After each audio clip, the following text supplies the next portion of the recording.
is Karis Upton and I'm an artist, amongst other things, based in the UK. I've been working with painting for a long time back in the UK, and so the work here in Uganda, my project The Red Files, is a different type of practice for me. That practice included filmmaking, making a sound piece, and that sound piece was the result of working with people here in Kampala and asking them questions, and then the installation itself. This particular project is about a very specific part of Ugandan and British history, in particular about a project of destruction by the British called Operation Legacy that happened here in Uganda in the few years before independence.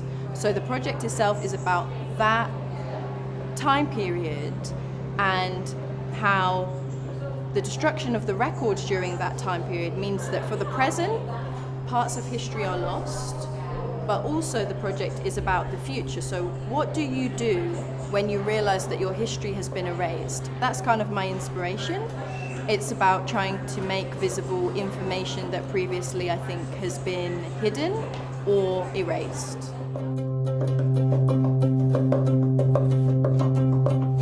I was working on this project for a couple of months before I knew what the theme was. I didn't even know anything about Cla art. I already started this project back in the UK. I was just looking for information really about my family, my relationship to Uganda. And then Cla art said, oh, our theme is off the record. And for me, I was really looking at the British National Archive and really thinking about their records. So the British have a remaining archive of some of these files you can see here, but most of it's destroyed.